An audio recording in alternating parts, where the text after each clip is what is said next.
Bueno, o último conferenciante é Luís Manuel dos Santos, é un profesor do Instituto Superior de Enxeñería de Coimbra e, bueno, a súa charla é Spatio Temporal Modeling of Environmental Monitoring Data.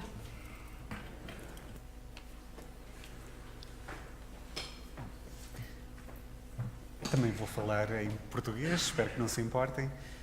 Quero começar por agradecer à organização o facto de terem convidado para esta apresentação. O que vos vou apresentar é também o trabalho que desenvolvi no decorrer da minha tese de doutoramento. Então, um esquema da apresentação, vou falar um pouco do que motiva este trabalho, referir o que são conceitos sobre estatística espacial, sobre estatística espaço-temporal, os resultados que consegui obter e uns pequenos exemplos do código em R que utilizei para obter estes resultados. Então, dados espaço-temporais resultam sempre que fazemos observações de alguma quantidade, tanto no tempo como no espaço. Existem muitas referências sobre estudos que envolvem aplicações ambientais. Faço aqui uma listagem de 3 publicações que fazem tratamento espaço-temporal destes dados e com a particularidade de nestas três apresentações, a dimensão temporal dos dados que estão envolvidos ser muito maior do que a dimensão espacial. No entanto, há outras situações em que o que se verifica é precisamente ao contrário, ou seja, há situações de estudos espaço-temporais em que a dimensão espacial é muito maior do que a dimensão temporal e, como tal, técnicas geralmente utilizadas em termos de séries temporais não são adequadas quando essa relação se verifica. Bom, então, geoestatística ou estatística espacial, o que é? Como estava a referir há pouco, os dados de geoestatística resultam sempre que fazemos alguma medição numa região espacial, em que assumimos que as localizações onde se faz a amostragem podem variar continuamente nessa região de amostragem. Por restrições geralmente orçamentais, apenas se faz a amostragem num conjunto finito de localizações, mas o processo que é subjacente é um processo que se desenvolve de forma contínua em toda a região da amostragem. Os geógrafos geralmente associam uma lei para explicar a necessidade de utilizar predição para obter resultados em localizações não amostradas, esta lei de Tobler, que refere que tudo está relacionado com tudo, no entanto, as coisas mais próximas estão mais relacionadas do que as observações que são feitas a uma distância grande. Então, ao construirmos modelos geoestatísticos, podemos fazer, como referi há pouco, a interpolação da variável resposta em localizações não observadas e faz-se essa interpolação através de uma medida pesada dos valores que estão em localizações próximas. São conhecidas muitas aplicações destes modelos geoestatísticos. As primeiras aplicações, logo no meio do século passado, com a indústria mineira para tentar descobrir a localização de ouro em minas, mas são conhecidas também aplicações em meteorologia, em aplicações em saúde. A primeira referência que se conhece já em 1854 com um surto de cólera em Londres, e o que motivou depois este trabalho, também muitas aplicações ao ambiente. Bom, esta primeira referência então, a estatística espacial, o trabalho que desenvolvi corresponde então à estatística espaço-temporal. Portanto, temos apenas não medições no espaço, mas medições também ao longo do tempo.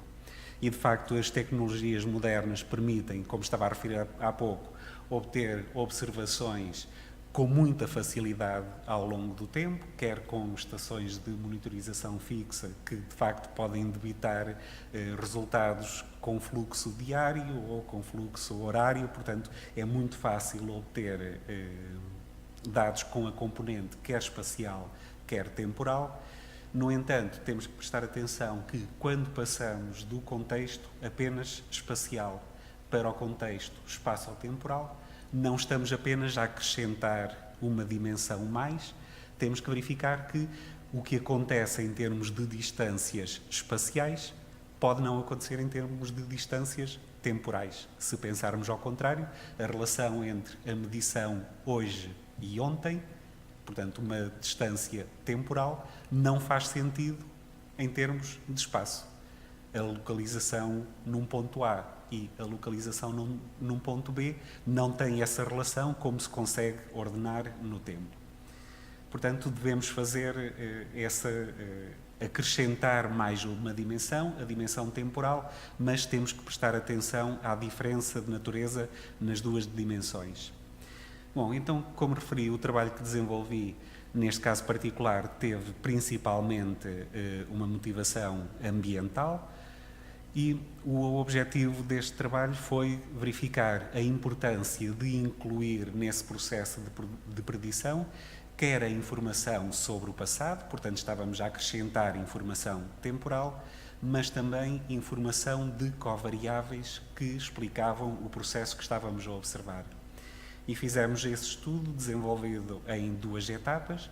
Primeiro fizemos a extensão de um modelo espaço-temporal já publicado na literatura há muito tempo, mas com a inclusão de uma covariável, e numa segunda etapa propusemos também um novo estudo que, na sequência do que vos referi há pouco, de existirem casos em que a dimensão temporal é muito menor que a dimensão espacial, portanto tentámos propor um modelo adequado a essas outras situações.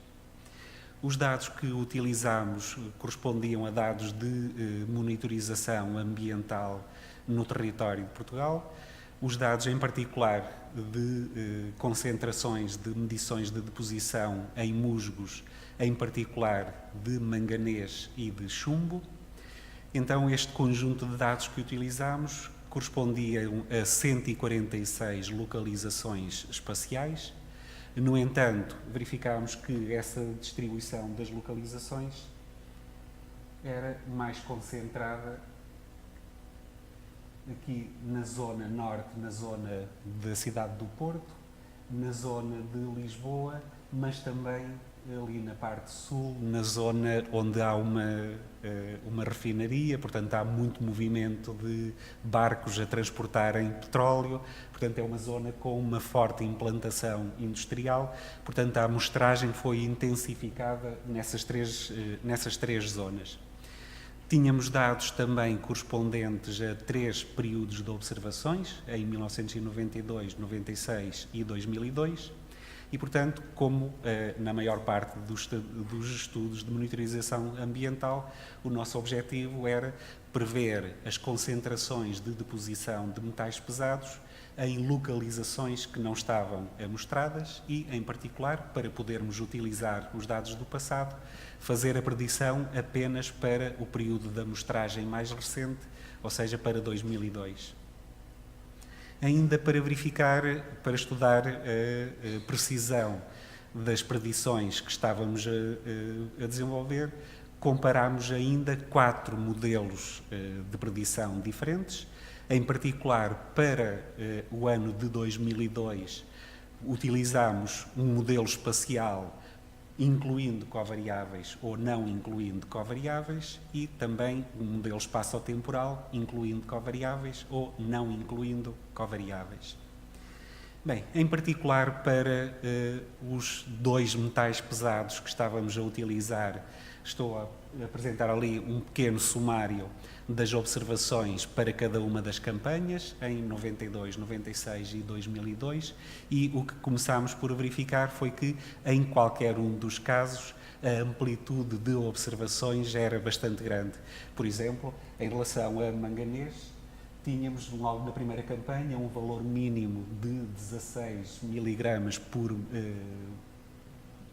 quilo de musgo, e um valor máximo de 976. Portanto, existia uma grande dispersão dos valores observados, quer para o manganês, quer também para chumbo. Bom, por existir esta grande dispersão de valores observados, optámos então por fazer uma transformação box-cox dos valores observados e, portanto, verificámos que essas grandes amplitudes, ao fazer a transformação de box-cox, ficaram reduzidas e, portanto, esses valores extremos que ali estavam a ocorrer, o efeito que esses valores poderiam influenciar no processo de predição foi esbatido. Bom, então, como estava a referir, numa primeira etapa fizemos a utilização de um modelo espaço-temporal já proposto na literatura em 1995 e então o que este modelo sugeria era as medições serem decompostas como a soma de uma componente média, uma componente escala e uma terceira componente resíduos.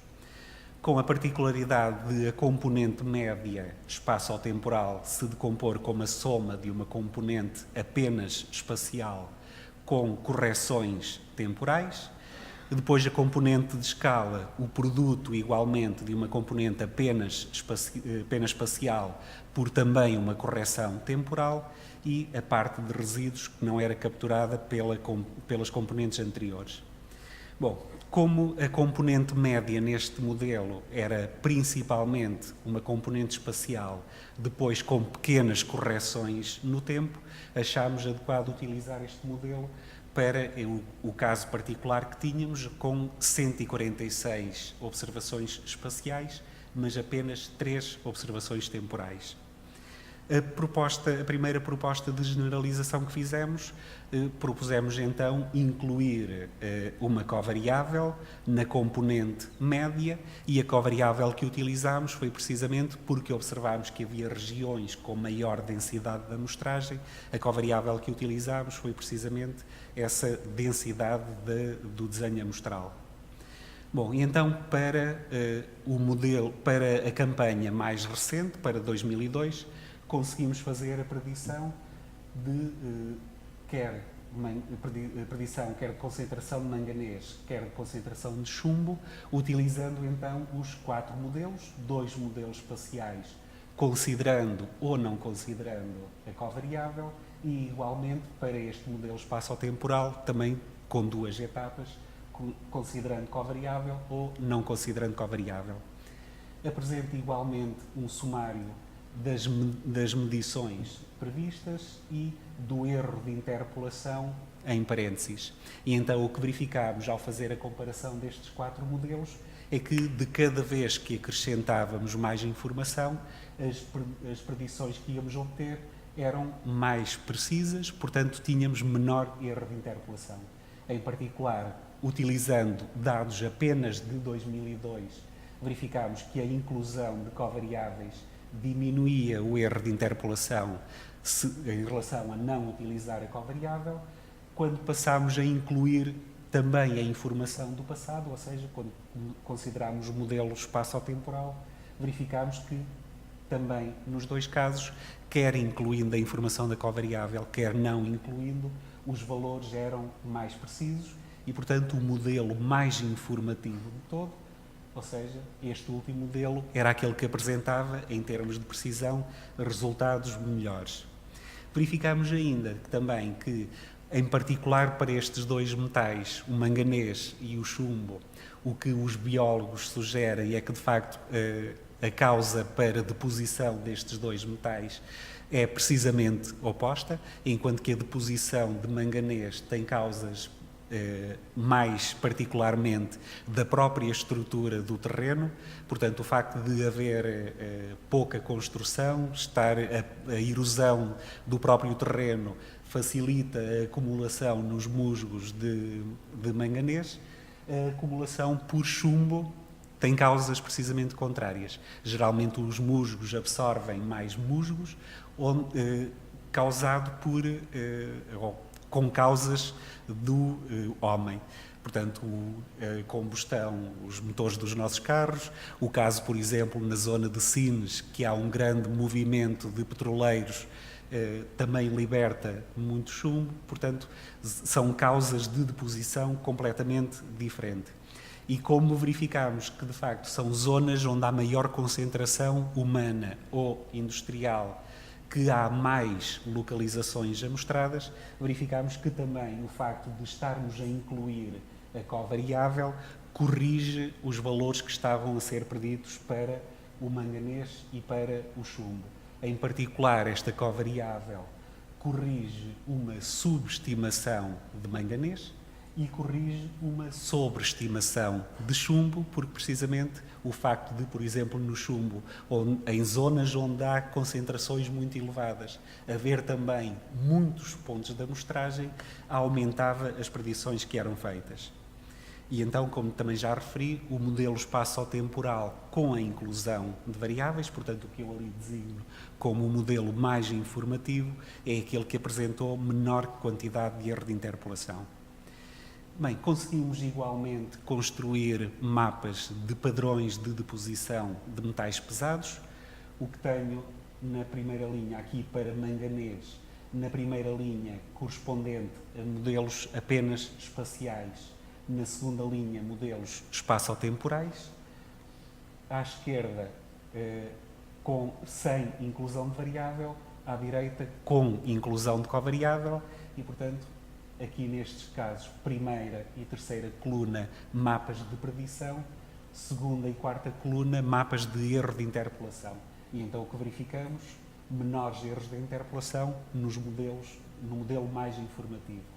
Em relação ao manganês, como seria de esperar, a zona mais próxima da fronteira com Espanha é a zona que tem menos densidade populacional, portanto é a zona onde o solo está mais exposto, é a zona onde são previstos maiores concentrações de de manganês. Relativamente a chumbo, o comportamento é precisamente ao contrário.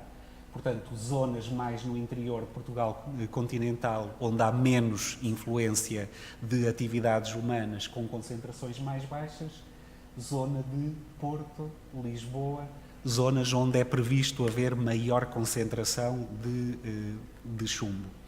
Igualmente, achamos relevante ali aquela zona onde também é previsto, em 2002, prevíamos haver uma grande concentração de chumbo, que é a zona de Vilar Formoso, uma zona fronteiriça onde entram muitos carros de imigrantes portugueses, principalmente Natal e verão, onde a maior parte dos imigrantes portugueses na Europa entra por carro pela fronteira de Vilar Formoso, portanto há ali muito trânsito, muitos motores de carro a consumir combustível, portanto onde se previu grandes emissões ou grande deposição de chumbo.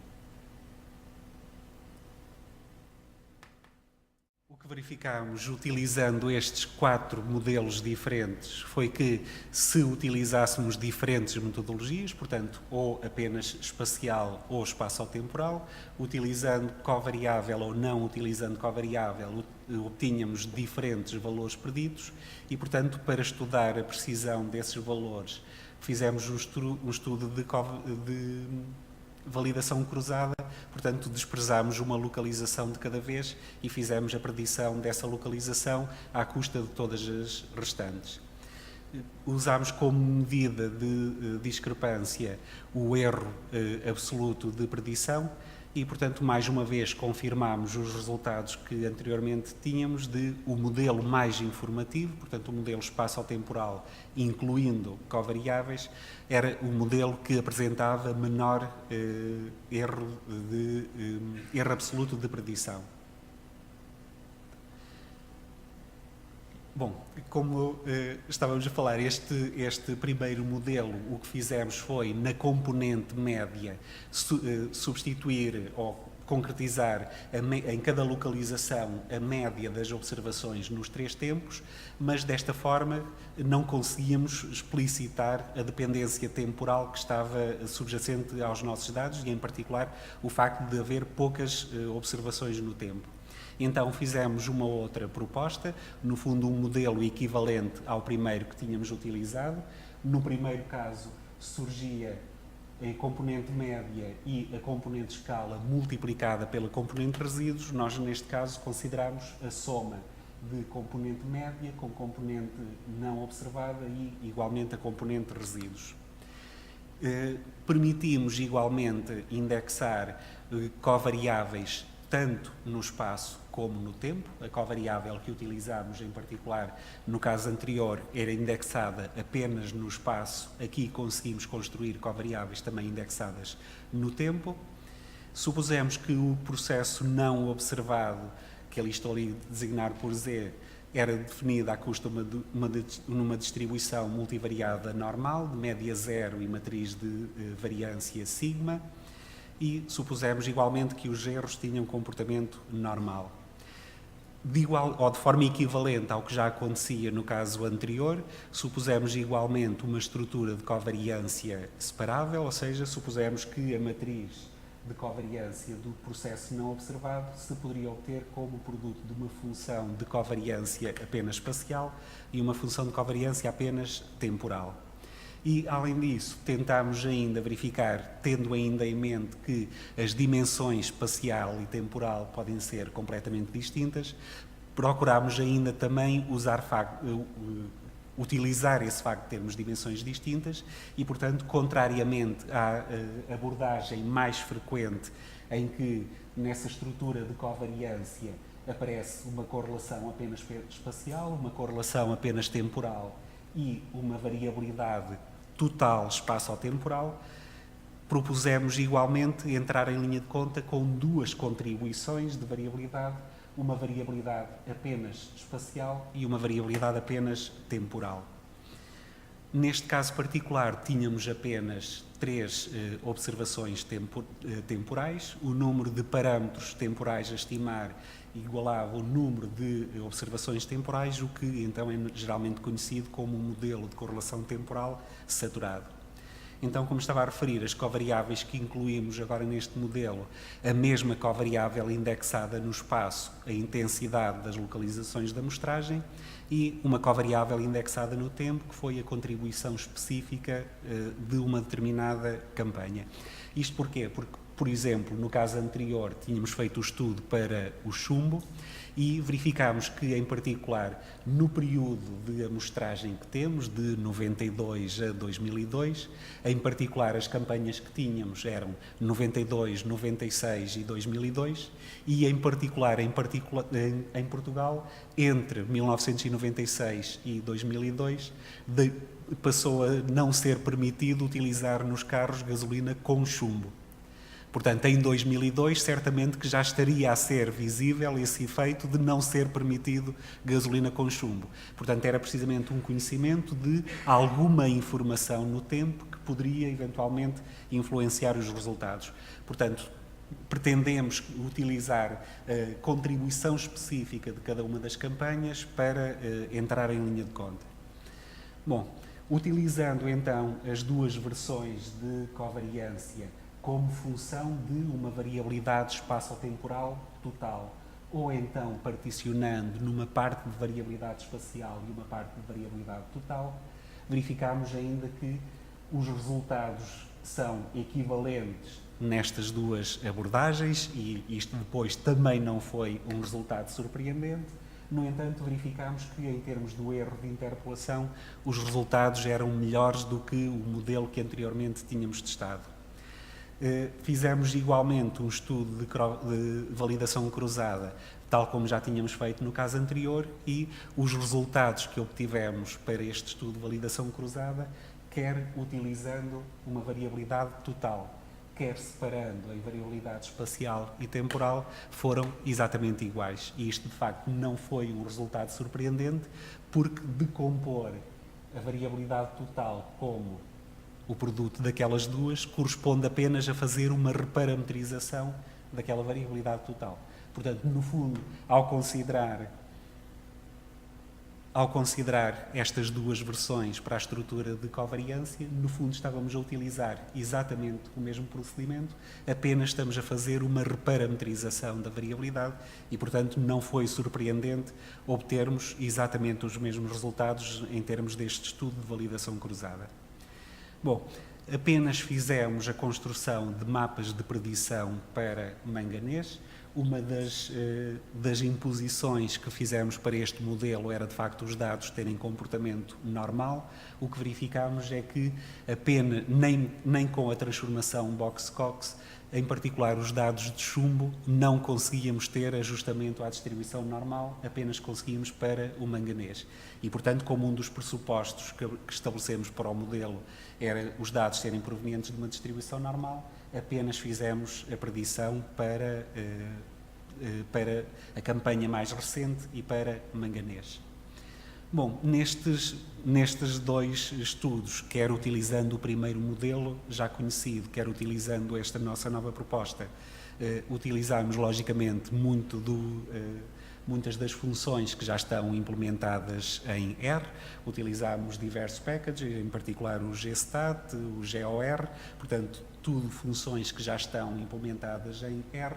No entanto, também tivemos necessidade de construir algumas funções, mas toda essa construção em R, de facto, foi bastante simples e, em particular, para este último modelo, no estudo de simulação que fizemos, a construção de funções a que recorremos são coisas tão simples como estas que aqui ilustro, apenas utilizar a geração de números aleatórios na distribuição uniforme, fazer construção de matrizes, fazer construção de matriz de correlação espacial, utilizando já, como habitualmente, a função de distância entre localizações, portanto, tudo funções que já estão implementadas em R, fazer a construção da matriz de correlação temporal, fazer a construção da matriz de variância e covariância, utilizando já produto de Kronecker, que também está já disponível em R, fazer a construção da função de verosimilhança,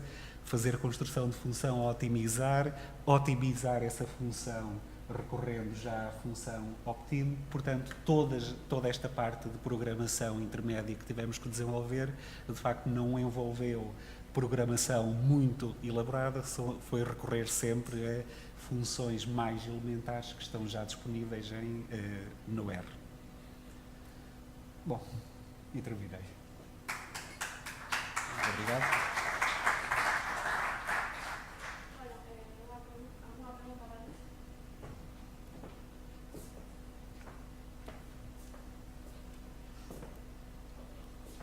Sim.